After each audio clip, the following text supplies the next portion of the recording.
Il vient nous présenter son nouvel opus éponyme. Difanga est avec nous en ce vendredi et c'est un honneur de le recevoir. Bonsoir Difanga. Bonsoir Seb, bonsoir la famille.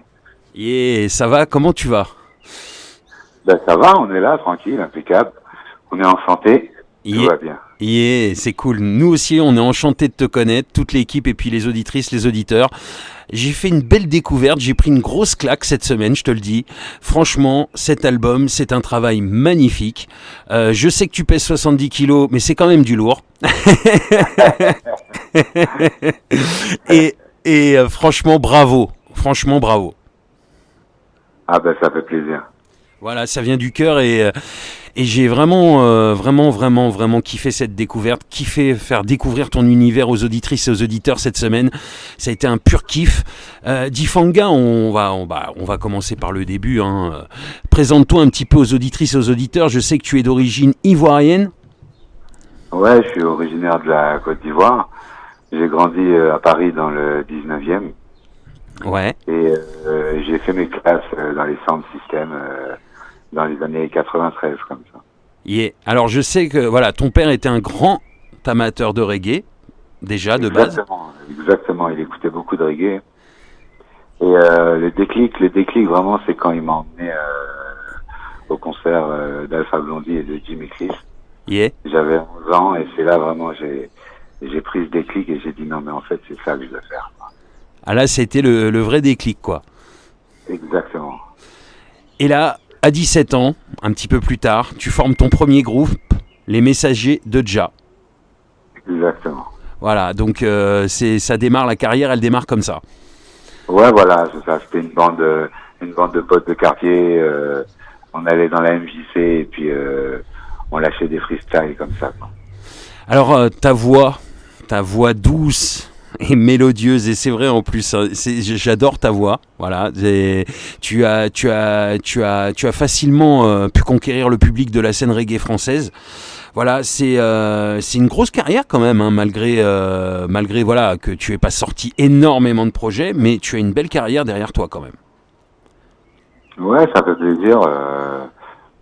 Tu sais, on fait des morceaux, on a des inspirations, et puis après, c'est le public, quoi. Donc ça fait plaisir de savoir que, il y a toujours des gens qui soutiennent, qui sont là, et puis qui apprécient le travail qu'on fait, quoi.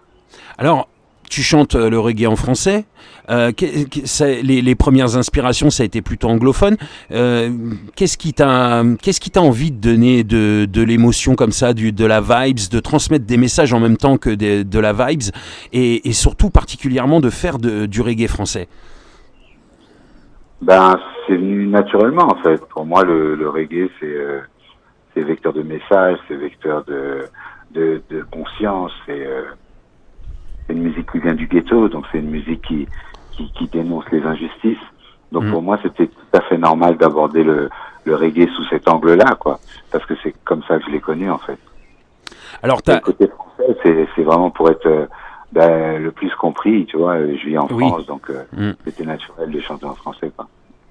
Alors, t'as enregistré avant, t'as fait pas mal de premières parties quand même, avant d'enregistrer ton premier opus. T'as fait des grosses scènes,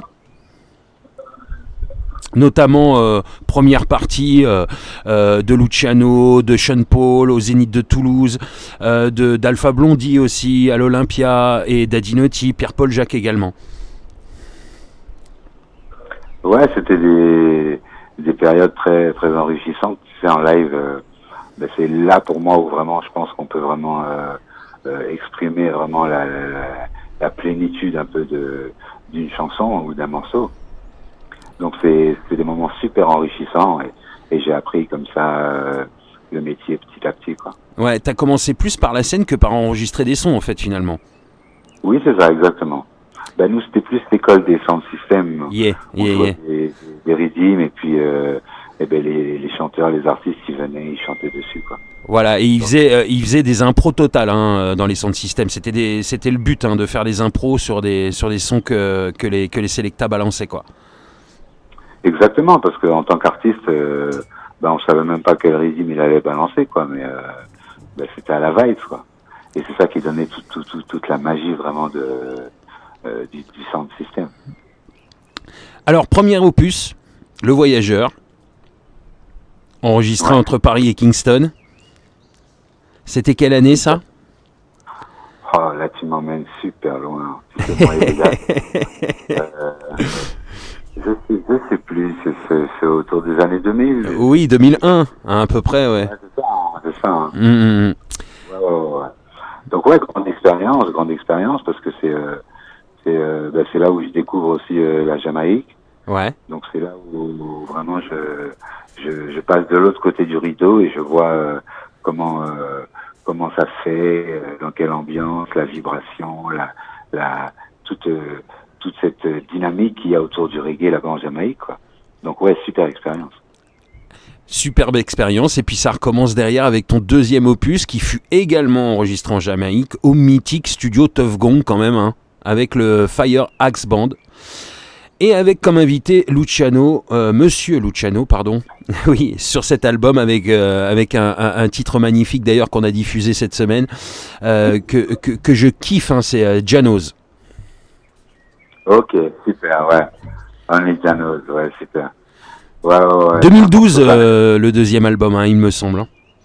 Comment? C'est 2008 ou 2012 le deuxième album? Attends, je suis en train de regarder par rapport aux dates et tout. Oui, c'est ça, hein, c'est 2008. Hein. Ça doit être dans ces environs à peu près. Voilà. Donc voilà, deuxième album, et puis encore la Jamaïque, mais là c'est carrément les studios Tuff Gong, quoi. Exactement. Après, pour l'enregistrement à Tuff Gong, moi j'étais pas présent. Ouais. Mais tous les musiciens, le Fire Axe Band, vu c'est un band jamaïcain qui vient en gros de l'Alpha Boy School. C'est un professeur en fait, Sparrow Martin.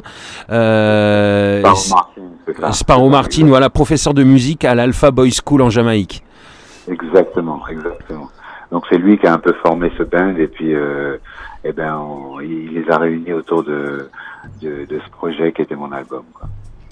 Alors, t'as fait pas mal t'as posé sur pas mal de compilations de divers producteurs. T'as fait beaucoup de festivals, beaucoup de son système encore. En 2017, t'as sorti un EP qui s'intitule L'Affranchi, un projet de 7 titres aussi. Voilà. Exactement. Donc voilà, belle carrière quand même, parce qu'en plus énormément de sons qu'on a diffusés cette semaine d'ailleurs qui sont sortis sur des compiles, sur des One Redeem également. Et puis aujourd'hui, en 2023, tu nous sors ton nouvel album, éponyme cette fois-ci, et distribué par Baco, produit par Dige Studio. C'est un album magnifique. Est-ce que ce ne serait pas un tournant dans ta carrière, cet album, justement, parce que je trouve qu'il y a une telle évolution, c'est toujours toi, c'est toujours magnifique, c'est toujours ta voix et tout, mais là c'est un album tellement complet, tellement riche, tellement ensoleillé aussi, hein, tellement, voilà, avec plein de messages encore une fois, parce qu'on retrouve vraiment du Difanga, vraiment le Difanga qu'on connaît. Mais est-ce que ce serait pas un tournant dans ta carrière, cet album?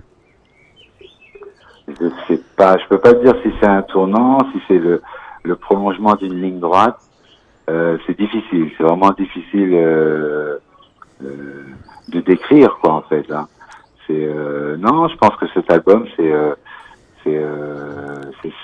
moi, quoi. Donc j'ai essayé d'être le plus simple, le plus naturel possible. Ouais. Et c'est toi qui écris, qui écris tous les textes, qui. Oui, j'écris, je peux coécrire aussi. Il y a des textes que j'ai coécrits aussi avec Junior Ruben. Je veux dire, c'est super ouvert. Le tout, c'est de vraiment proposer un bon morceau, une belle chanson. Ouais, voilà, toi, mais t'as l'air de faire ça vraiment qu'avec le cœur, toi. Ben oui, je pense que c'est l'essence, c'est le moteur. Je pense que le jour où on le fait plus avec le cœur, je pense que c'est le jour où il faut arrêter. Ouais, carrément. Tant qu'il y aura le cœur, je continuerai à le faire. En tout cas, c'était important. Moi, quand j'ai découvert cet album, je te le dis honnêtement, je me suis dit, mais c'est pas possible. C'est vraiment un truc de fou, cet album, encore une fois. Je le dis parce qu'il y a beaucoup de très très bons albums qui sont sortis en ce début d'année. Et franchement, voilà, c'est encore un album qui fait avancer la scène reggae française. Moi, je le dis tout le temps, c'est la scène reggae française. C'est pour moi, c'est plus qu'une famille. Et voilà, je suis un fervent, on va dire, guerrier de la scène reggae française. Et j'ai envie de la défendre tout le temps. Et c'est des albums comme ça qui me donnent envie de la défendre, justement. Voilà.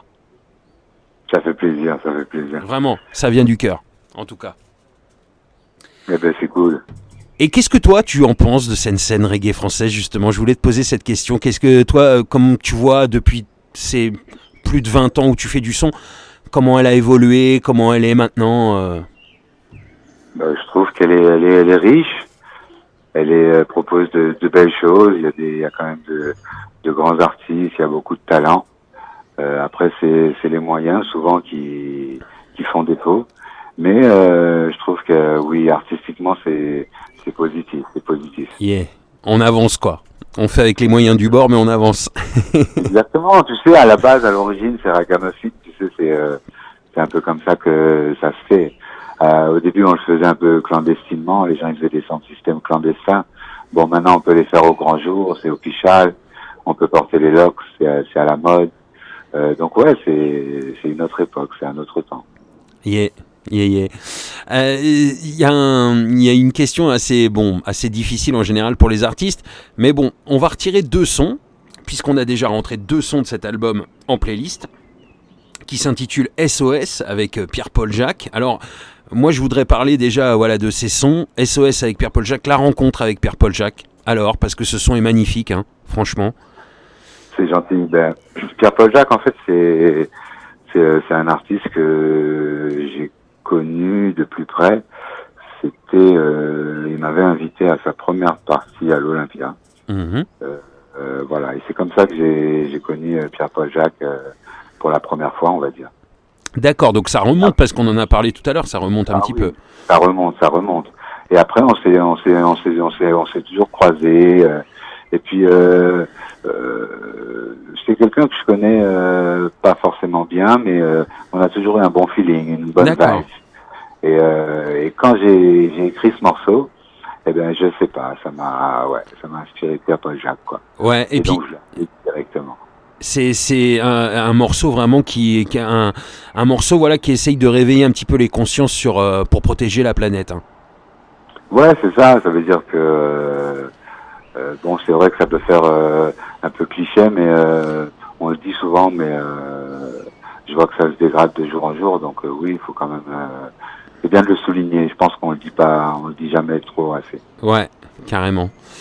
Et puis ce feat avec Daddy Naughty et Daddy Mori, alors là encore une grosse rencontre, je pense aussi, mais des gens que tu connaissais déjà sûrement aussi parce que la famille reggae français, voilà. Exactement. C'est des artistes que j'apprécie et on s'est toujours check dans des bonnes vibes à différentes époques et je trouvais ça bien de les réunir et faire un morceau. Pas de complexe. Dans une ambiance un peu sans système, ouais, pas de complexe, ouais. Yeah. Ouais. Une ambiance un peu plus dancehall sur ce titre, un peu plus, ça bouge un peu plus, quoi. Exactement, ouais, c'était pour amener une petite touch un peu sans système, un peu dancehall. Alors, j'ai des coups de cœur. Et donc ces 2 titres, ils sont déjà en playlist, hein, voilà, c'était pour te dire. J'ai des coups de cœur, et après je te poserai la question. Alors, Personne avec Charlie B, très beau featuring aussi, hein, faut en parler parce que c'est vraiment un titre magnifique. Eh ben ce titre justement, il est magnifique, et sur ce titre, j'ai pas pu l'offrir, et c'est ça qui me désole un peu, c'est qu'il y avait Tonton David dessus. Ah d'accord, d'accord. Donc de base, tu devais faire ce titre avec aussi Tonton David dessus. Exactement, c'était un trio. Ah d'accord, donc du coup... Et on a dû enlever les parties de Tonton. Ah d'accord, donc en fait, les proches de Tonton David n'ont pas accepté que tu laisses la partie de Tonton David. Exactement. Ah d'accord. Donc on va pas rentrer dans la polémique, mais c'est quand même dommage. Ça aurait été magnifique d'avoir Tonton David sur un titre pareil en plus qui est magnifique ce titre en plus. Hein. Ouais, Franchement, le titre, magnifique. Le titre est magnifique. Ouais. C'est peut-être le seul regret que tu as sur cet album, hein, je pense. C'est mon seul regret. Ouais. Encore. C'est dommage. C'est vrai que ça ouais. En plus, si lui avait accepté de son vivant de poser avec toi, c'est un petit peu dommage. C'est un petit peu dommage. Ouais. Donc voilà quoi. Mais, je connaissais pas l'histoire, donc c'était important d'en parler de ce titre justement. Exactement. C'est important. Africa Unite avec Takana Zion que j'adore évidemment encore. Voilà, on parle des feats d'abord et puis après des titres en solo. Mais alors animistement vôtre, il va falloir que tu m'expliques ce mot parce que alors je suis désolé, hein, je suis peut-être idiot mais j'ai pas compris. Par contre le son est très bon. Oui, d'accord. Ouais, c'est ça en fait. Ouais, c'est ça. Mais c'est comme en fait c'est animiste.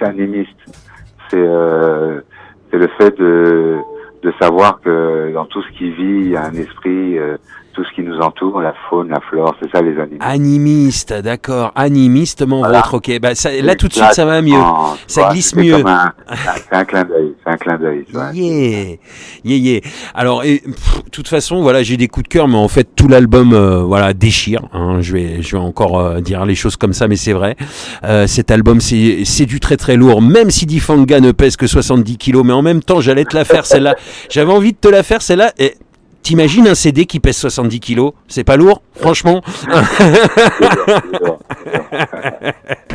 En tout cas, franchement, moi j'ai été complètement bluffé. Je te connaissais déjà sur d'autres sons, sur d'autres projets, mais franchement, ce projet-là, pour moi, c'est encore une avancée pour toi, un palier que tu franchis, et moi je trouve que c'est magnifique. Bravo encore pour ce taf, quoi, pour ce bel album que tu nous envoies, des belles vibes, quoi. Merci. Yeah. Alors, la question justement. À part ces deux titres avec Daddy Naughty, Daddy Mori et puis SOS avec Pierre-Paul Jacques, si tu avais un titre maintenant, là, au jour d'aujourd'hui, que tu voudrais mettre en avant plus que les autres, qui te tiendrait à cœur plus que les autres, ce serait lequel? Oui, je sais, c'est difficile. Quand on aime tous les titres, en fait. c'est vraiment pas évident. En fait. Mais justement, la finalité va te plaire. Il va falloir que tu choisisses quand même un titre. Un titre que tu te dis aujourd'hui, celui-là, j'aimerais le mettre en avant plus que les autres aujourd'hui. Juste aujourd'hui, quoi. Juste aujourd'hui, ce sera SOS. Eh ben écoute, comme il est déjà en playlist, hein, voilà. Hein. Parce que normalement, si t'avais pas dit ces sons-là, on en aurait rentré un de plus. Hein, c'est comme tu veux, hein, c'est toi qui vois. Hein. Ah ouais. C'est bien. Il y a déjà SOS, donc il y a le son avec Daddy Naughty et Daddy Mori qui sont déjà en playlist. Si tu veux en mettre un autre en playlist maintenant, aujourd'hui, ce serait lequel? C'est mieux de poser la question comme ça en fait. Mémoire. Ok, donc Mémoire on a diffusé tout l'album cette semaine en même temps, mais qu'on a diffusé aussi et qui est un très beau titre. Donc parle-nous un petit peu de ce titre justement. Mémoire, c'est un titre que j'avais écrit un peu en réaction à ce qu'avait dit Sarkozy quand il avait dit en Afrique le problème des Africains, c'est qu'ils sont pas assez rentrés dans l'histoire. D'accord. Et j'avais trouvé ça quand même gonflé. Ça fait mal, hein. Ça fait mal une phrase comme ça, je pense. En plus. Ça fait mal, mais ce qui fait d'autant plus mal, c'est que si on a un minimum de culture, on peut pas se permettre de dire ça, quoi. Donc, ça monte le niveau, quoi. Donc oui, c'est bien de rappeler quand même que toutes les sciences qu'on bénéficie aujourd'hui, c'est grâce à l'Afrique, quoi. C'est l'Afrique qui a touché les sciences, la médecine, la philosophie, l'agriculture, l'astrologie, toutes ces sciences, elles nous viennent d'Afrique, donc c'est bien de le rappeler. Eh bien, c'est un très beau message et ce titre-là, dès lundi, il est en playlist sur Radio Fun Web Radio. Voilà, on va y arriver. Parce que tu m'as gâché mon truc à me dire SOS, hein. Ouais, c'est vrai. Non, mais t'aurais dû me mettre dans la connivence. Ouais, voilà, j'aurais dû te briefer avant, en fait. Non, mais c'est pas grave. Nous, on fait en mode, comme à la maison, en direct, et c'est comme ça. Et non, c'était important de parler de ce magnifique album. Maintenant, pour terminer cette interview, c'est l'instant promo. Est-ce que tu peux donner envie un petit peu aux auditrices, aux auditeurs de te retrouver, d'acheter cet album, et puis aussi d'aller te voir sur les réseaux un petit peu où on peut te retrouver un petit peu partout, quoi. Après, c'est pas évident de se vendre. Mais pour tous les amateurs de reggae, de bonnes vibes, voilà, il y en a pour tout le monde, différents styles. Voilà, je pense qu'on a essayé d'être assez large pour que vraiment tout le monde puisse plus ou moins s'y retrouver. Et ça reste du Difanga et voilà. Donc si vous aimez Difanga, allez check l'album. Yes. Et si vous aimez le reggae français, de toute façon, vous kifferez Difanga, c'est obligé. Voilà, moi je vous le dis. À se procurer d'urgence cet album. Voilà, on peut retrouver Difanga un peu partout, hein, sur les réseaux. On peut te retrouver partout, hein, l'album aussi. Exactement. Instagram, Facebook, TikTok, ouais. Et si t'as des big up et des merci à faire justement par rapport à cet album ou autre, vas-y, hein, c'est le moment, le micro est ouvert avant de finir cette interview. Gros big up à Dick Studio, chez qui j'ai pu faire l'album, avec qui on a pu travailler en collaboration. Gros big up à Junior Ruben, qui m'a toujours épaulé dans tous les moments, on a fait big up ensemble. Un gros big up à tous les musiciens, tous les producteurs, Ivy, Colchabi, Romain, big up tous ceux qui sont intervenus sur l'album. Voilà, un gros big up à tous et à tous. DJ Fun, bien sûr. Et voilà, la liste elle est longue, mais voilà, tous ceux qui ont contribué à l'album et bien sûr à tous ceux qui soutiennent, tous ceux qui donnent la force, toutes les émissions SP, parce qu'on a besoin de vous, hein, sans vous on n'est rien. Yeah. Tous ceux qui se battent pour le reggae, tous ceux qui donnent de leur trip pour que ça avance, voilà, gros big up à vous. Yeah. Je rappelle que c'est son album éponyme, c'est son tout nouvel album, il est disponible partout. C'est une tuerie à se procurer d'urgence. Encore une fois, c'est du très très lourd. et c'est Difanga qui était avec nous toute la semaine dans la session sur Radio Fun Web Radio. Le mot de la fin, Difanga, c'est pour toi. Yes. Le mot de la fin, ce sera de toujours croire en ses rêves, croire en soi, de toujours garder l'objectif et jamais se laisser décourager.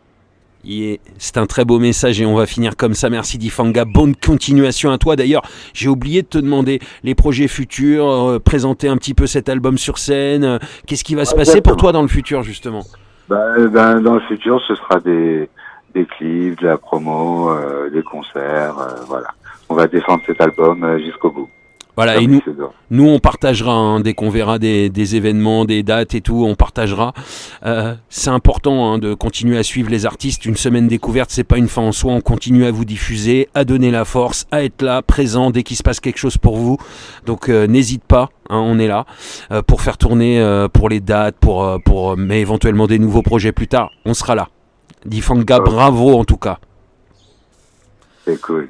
Yeah, bravo pour ton projet, c'est une pure tuerie. Merci beaucoup. Merci pour la force. Merci d'avoir été là, à toi. Merci d'avoir accepté l'invitation. Et à très bientôt, Difanga. À bientôt. Yeah. Yes, force. Gros big up. Yeah. Force. Love.